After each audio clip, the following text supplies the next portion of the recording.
Virgin Money were going to launch a new bank. The brief was, how do we make that an interesting thing when people are so negative about banks? We saw it as just Virgin's got that Midas touch. It's all about style and quality of service. Little changes that make a big difference.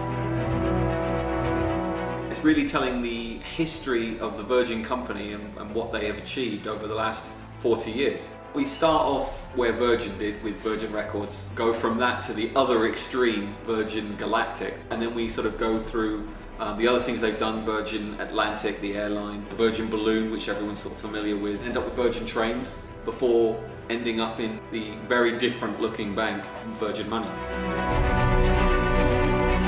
My first feature film, Moon, we used a lot of model miniatures. There's a look that you get from models that you don't get with CG, and we wanted to try and bring that to this ad.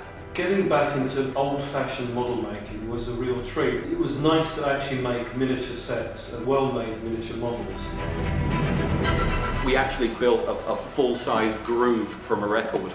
If you photographed a record with electron microscopy and actually saw what that would look like magnified enough, and we built a giant version of that we could fit a camera in. I think my favourite one possibly was the high-speed drum, because it was such an old-fashioned throwback technique that eventually worked absolutely perfectly. Just when we were on set and they got the train sets out, how people would crowd around just to watch a train go on a train track. Maybe it's because we're childs of the 80s, you know, Back to the Future, blue screen, strikes a bit of a sentimental chord. We're at a stage now where we've just finished the offline and we have the special effects are going to go on top of it next. Certainly the basis of the commercial is what's shot on camera really, and we take those raw elements and then work on top of them. Some shots will add a lot of work, some shots will do very, very minor things. Trying to strike the balance between it being 100% realistic and being a model. We start off in a world, although slightly stylized, looks real. You don't really get major clues to it being a model till perhaps really as late as seeing the train.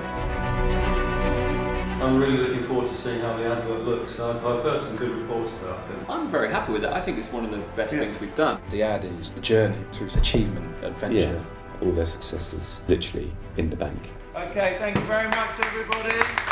That's a wrap, thank you very, very much.